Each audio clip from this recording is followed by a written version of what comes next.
We are live today for Cozy Mystery Day here at C&T Publishing with Ann Hazelwood. Welcome, Ann. Nice to be here. Hello, everyone. And for anyone who's not familiar, Ann is the author of several wonderful series that we have here at C&T.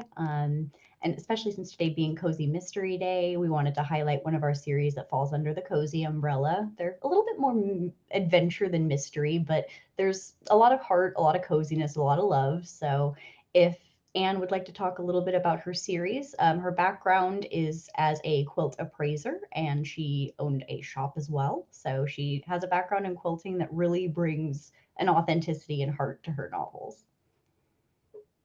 And so, Anne, if you'd like to That talk. is correct. Yeah, it's been an industry I've been involved with in more ways than one. But prior to writing novels, I was writing Missouri travel books because I was basically in the tourist industry with my store, with my quilt shop, button shop, and my needlework shop. So I was always writing about something. And so whether it was magazine articles or whatever. So I had an opportunity to try fiction with an genre of quilts. It's not a how they're not how-to books, but they are wonderful cozies, as you call them, because it's about a little bit of everything: romance, a little paranormal, friendship, family, all the things that make us feel good. And many people refer to them as being hallmarkish, and that's I take it as a compliment, particularly in this day and time. So yeah, I it comes very easy for me. I've always written. I remember when I was 6 years old, I was writing, always writing, because I played school, and so I would make believe books for my students, and so I would fold them in half and write stuff, and so I had one thing in particular I called my book, and I wish I had it today. I have no idea what I was writing about, but I was writing pretty young, actually. That's So wonderful. Have you been able to incorporate any of those ideas that have lingered for a while? sure. Oh, yeah. I mean, I know I'm supposed to be writing fiction, but honestly, most of what I write are things I've experienced or know about. So, for instance, when I pick an area to write about, because this is my fourth series now, which is in Door County, Wisconsin. But prior to that, the first series was actually St. Charles, Missouri, which is where I live, and that's called the Coldbridge series. The second series was a lot of little German towns where I grew up. So that area is very vivid in my mind. And then the third series is the wine country that Missouri enjoys. And so I got to know that area very well too. And I think it really shows as a writer when you have experienced the area and the people yourself. They can tell what's real and what's kind of not. And so I like to feel it, smell it, and know the politics and the people. And that way it comes very easy for me. There's a degree of immersion when you really know the place and you can make people Yeah. feel like they're actually standing there. And I think that's really special for people who might visit the places later. They're stepping in and like, oh my gosh, this is exactly how I envisioned it. Well, and so many say that they're like my books are like travel logs because I do, highlight, of course, things that everybody enjoys. And this last series in particular, which is in Door County, this is the first book, by the way, to it, and it's called Quilters of the Door. And they refer to it as the Door County. And so the first book, I wanted everyone to get a feel for what it looked like and felt like. And so the main character is actually leaving her hometown to go live in Door County. So as she drives along the way, she's never been, she tells you what she sees and feels and hears and what she experiences. And so it's been very helpful to people who are going to Door County for the first time. And so she ends up, of course, going to a lot of the places that everyone goes to. So it really was a great fun book to write. And so the third book to that series, if I can show you this, is called the Conden Bomb quilt. And that one is actually coming out very soon, isn't it? Very soon, next month. And so there's one of the characters in the story owns a Christmas tree farm. Now, if you're a Hallmark fan, you have to have a Christmas tree farm in the storyline. And she also makes barn quilts. So there's a barn quilt on this barn. It's beautiful. Yeah. Do you mind explaining so what a barn quilt is for someone who might not live in a region where those are common? a barn quilt is a painting, an outdoor painting of a quilt design, usually a quilt block. And they're very popular in rural areas, particularly Wisconsin, Missouri, well, a lot of states. And so years ago when they started, they would literally paint the design on the barn. Wow. But then that didn't last long because, that was not very easy to do. So then people started creating the barn quilts themselves, where you could purchase them or custom order them and then hang them on the barn. Wow. And so now there are barn quilt tours and all sorts of things in most states that you can go to. So the character Rachel in the Door County series does this. She's one of the quilters of the Door. And it's that series, of course, is about these 9 main characters, and they're all very diverse, as we know quilters are. And so it gives me plenty of material to write about. And so with this being a Christmas book, you can just envision yourself on this Christmas tree farm, smelling the pine trees and seeing what everyone's getting and doing and so forth. So Christmas is one of my favorite things to write about. So whenever I do a Christmas book in a series, and sometimes there's 1 or 2 of them, they really do well, because even if you're not reading the series, so many people want to pick that up just for that feel-good holiday season. And I think that's what brings people back to cozies over and over again, because they're just the beautiful, enriching parts of the human experience without all of the things that just sort of take us out of that. I think that's what's once you start your series and they get familiar with your characters, they fall in love with them. I've been very fortunate in that regard. I don't consider myself a great writer at all, but I do think they love my people. And once they love my people, I've got them, and they don't want to leave. The relationship you form with this character, you become really attached to them. Yeah, you do. And all the series are based around a strong woman, and she has challenges just like we all do. But it's interesting how they all are still different in how they handle their situations. And what drew you to Door County in particular, just as a setting? Was there something in particular that just made you say, I need to write about this place? I have a great story for that. I've been married to my husband for 22 years. And so we intended to go to Ireland for a honeymoon. And it fell through because my one son was ill. And so he decided to surprise me with this trip. So I didn't know where I was going. And so as we entered the peninsula, which is what it is, I started seeing all these little villages, and I just fell in love with it. And he loves it too. So we go 2 or 3 times a year.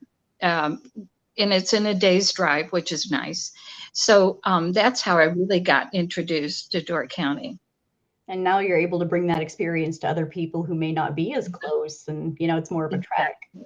Exactly. Yeah. That's fantastic. And how did you get started writing novels in general? I know you said you were a travel writer, but what drew you to fiction? Well, the publisher I was with at the time was really hearing back from distributors and other folks about needing something that quilters could read in regard to fiction. And I give them a great deal of credit for seeing what was needed. And so I had already written the basement quilt um, uh, as a story. I wrote this book, The Basement Quilt, and I had a writers group. I still have a writers group. But anyway, I wrote the story of just the story of the basement quilt. And so my editor at the time um, said, well, let me read that. And so she did. And she said, I think this could be a series. And so one thing led to another, and it's not stopped. so, so the Basement Quilt was the very first fiction book, and that's out of the Colbridge series, which there are 7 books to that series. And so can you tell people a little bit about each series sort of takes place in a different setting and sort of its own micro universe. Do you mind telling people about sort of each series and where it's set? That way people who may not have seen all of them can get a little bit of an idea. Sure. Well, the Basement Quilt, which I just showed you the first book to, is in St. Charles, Missouri, where I live. And that's, if you can envision St. Louis, Missouri, we're about 20 minutes away from downtown St. Louis. So it's a wonderful tourist community, actually. The Lewis and Clark started their journey here, and the first capital of Missouri was here in St. Charles. And so we have tons of history.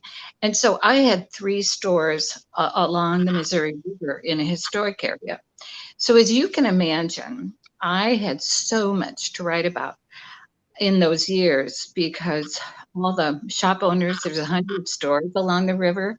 So you get to know the shop owners and you get to know the customers and people from all over and what they like and so forth. And of course, there's always drama and controversy and tradition. And so you just write about those. So when it was time for the Christmas book for that series, my goodness, I could write about our Christmas traditions here in St. Charles, which is very popular. And so people just felt like they were right there. So that is kind of where that location is from.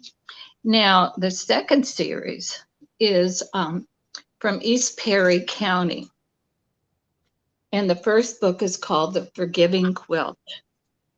And it shows a house on the cover, which was Dr. Polish's house and where he practiced medicine in this small town.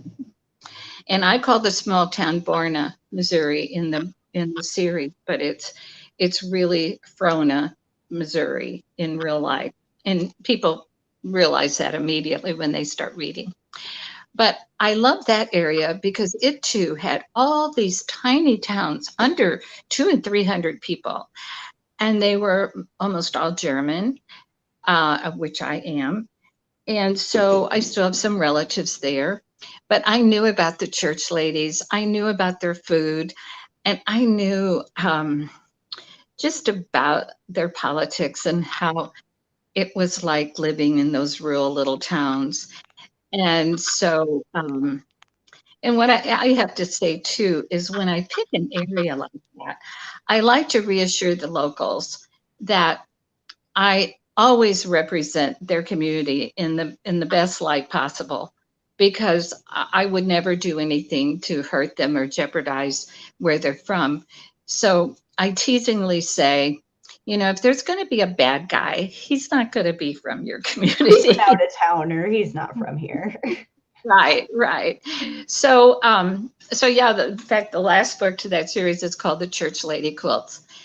And I have dealt with church ladies in their quilting all those years. I had the quilt store. And so many churches quilted my quilts and so forth. And so I knew their habits. I knew how their traditions and what they did and how, they were always trying to get the pastor's attention and always be their favorite person. And they would bring him casseroles and all that kind of stuff. So anyway, I throw in those type of details in that series. And then we go to the wine country. And the first book is called For the Love of Quilts. There's a wonderful wine barrel on the cover. Beautiful.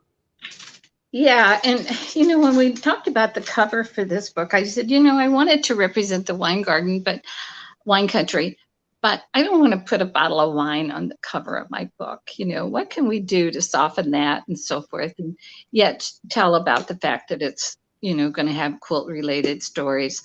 And so Michael, who's done all my covers for me since day one, came up with this one. I think it's very beautiful. It has grapes and shows the wine barrel and so forth.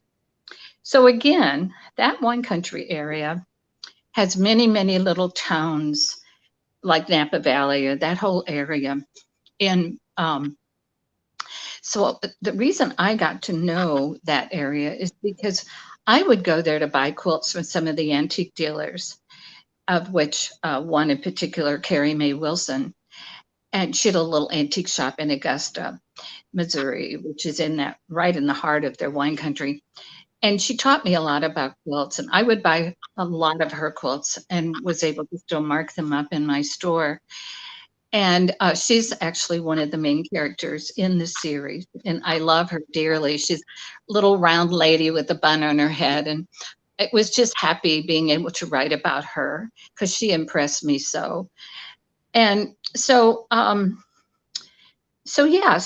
Lily is the main character in that series. And she picks up the name Lily Girl. It's kind of a fun reason why. So she ends up moving to the wine country and she opens a shop called Lily Girl's Quilts and Antiques. And this was great because Lily then becomes a retailer. And so I could use so many of my retail stories Drawing in on them. that real life experience. Yes, from real life experiences. In fact, my editor would say to me, "And this must be a true story because you wouldn't make something like this up, would you?" This is too wild to be fiction. Yeah, that's really true. When you deal with the public, I mean, you can't make stuff. I mean, things happen. So it was nice to be able to have the main character be a retailer like I was. And so what's nice too about being a quilt appraiser is I always try to put as much knowledge or education thrown into the series as well for the average reader that may know nothing about quilts or may just know they just make quilts and they don't know the history or anything. So it was a good opportunity for me to tell about, maybe some of the patterns and why they're called what they are. And then I could throw in things like, well, how do you take care of it? How do you store it? What to look at when you're looking to buy a quilt, things like that. So it isn't just all fluff, as I refer to my books. Yeah, people are able to pick up real life skills that they can apply to their hobby, and that's just a really great way of bridging sort of the fiction and real life aspects. Right. And Right. now, since you were a quilt appraiser, I have to ask, what is the most interesting quilt you've ever come across? Oh, that's like asking me which is my favorite quilt because they're all so different. And of course I've appraised, I'm very close to the National Quilt Museum in Paducah, Kentucky, and I was their board president for many, many years. And so I was used to dealing and seeing quilts from around the world, new quilts from around the world from wonderful artists. So when you appraise something like that, it's a whole different deal. And then yet I love antique quilts. So when you appraise an antique quilt, that's a whole nother process in a way. And so we call it, when we're learning to be appraisers, we call it, you have to flap a lot of quilts. And what I mean by that is you can't just open a book and suddenly become a quilt appraiser. You really need to know the market and feel the quilts, know the fabrics, know the trends. I mean, that's extremely important. Know what's selling, know what's not. And believe me, it's not a pretty picture right now. So a lot of people would like to sell their quilts and so forth. And it's a very difficult time to do that right now. I can So, only imagine. so those are some of the things we deal with. But something I try to always tell people is that condition, condition, condition is where your value is in your quilt. Um, because if it's not in good condition, it's really hard to, have the value that you may think you have. And So, that's fantastic. And since you brought up that the newest series, with your Tannenbaum book, and it is set in Door County, would you be able to tell us sort of, is there a look of quilts that are popular in Door County? Is there a sort of quilt you look at and say, this is a Door County quilt? no, Nope, no no, blocks. I really can't. First of all, I mean, Door County has one quilt shop, and they don't sell quilts, which is really kind of normal now. When I had a quilt shop, I sold quilts, new and old quilts. And it's hard to find a store that sells quilts these days. So um, you don't really sometimes know the market when it's an area that isn't buying and selling. I mean, you have to depend on your other appraisers or go online, or, you have to rely on other sources to find that sort of thing. Now, living in Missouri as long as I have, there are sometimes traits I can pick up, like for instance, the older quilts, a lot of them had borders, which is kind of a trait of a Missouri quilt and so forth. So you can't really judge that. I mean, it's easy to look at probably a quilt from the East Coast and figure out it's probably Pennsylvania or whatever, But I haven't picked that up in Door County as yet. And we just had a question from the chat. Sherry asked if you had to describe what kind of books you write, like just a brief description of sort of what makes your books your books. Well, I'm sure there's others like mine, but I never thought about any kind of comparisons. But um, I guess the most common description I get from other people is they're very hallmarkish, meaning that you're not going to hear about blood and guts and horrible things that hurt people or that happen. Not that life isn't perfect, but um, there's always romance. There has to be romance. And it's been so fun picking my main man characters. so, and it's interesting because even though I sometimes tell people, he's got dark hair and green eyes or all of that sort of thing, it turns out that my readers kind of do their own analysis on what that guy looks like. They put in their own guy. Yeah, exactly. And so, yeah, the first series, I learned that very quickly because the main character guy is Sam. So everybody just kind of assumed that must be my husband I'm talking about. And no, quite the opposite. But it was kind of fun. And he got a lot of teasing about that. So let's see, I forgot what your question was. Well, I'm actually just about to mention our giveaway too. We are having a giveaway right now. If you visit our website for the next 2 days, there is a link in the chat box. You can click on it, and if you email us, you can enter the giveaway for a copy of Ann's books, any of the ebook copies. Awesome. That's great. And now, since you mentioned the love interests in each of your books, was there anyone you envisioned, or do you sort of have like any celebrities you draw on, or is this just a guy you completely sprang from your mind? Are you asking about my past? More asking when you envision a romantic interest for your character, do you sort of envision a specific person, like a celebrity or a No, picture, or is it no, just no. It just comes to me, like in the first series, Clark was actually a carpenter and a wood carver. And so I wanted him to have a little roughness to his appearance, but yet, pretty darn handsome. And so, it just kind of in my mind, then I started thinking about what he probably would look like and so forth. And with Sam, I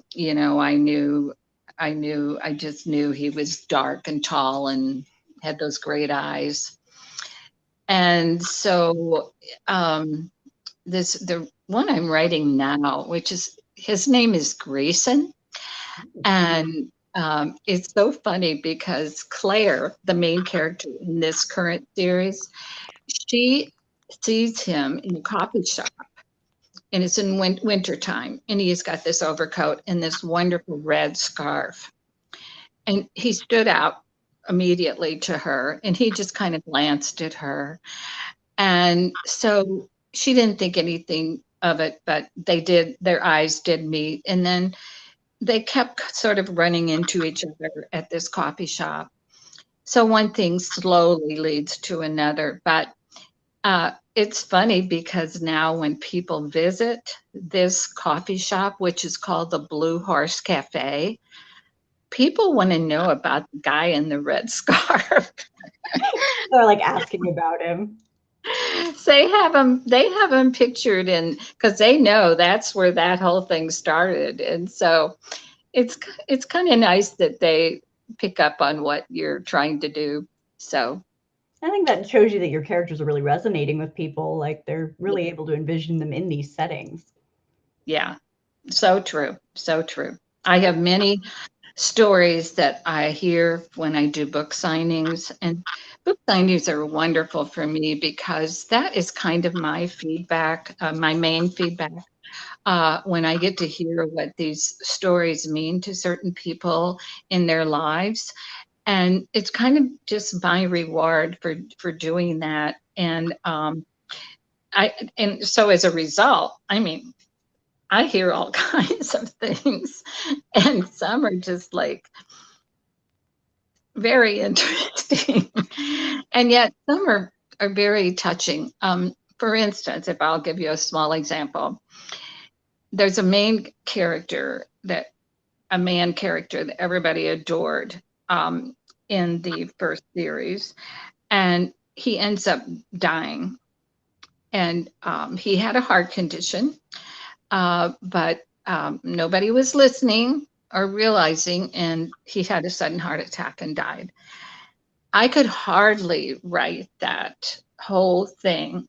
And my husband watched me cry through many tears as I was trying to work through this because I loved him too.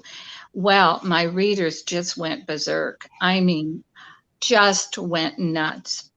So I thought, oh gosh, I probably shouldn't have done it and shouldn't have done it. But then I hear this story from a lady who said, my favorite book was Quilted Lilies, which is in the first series.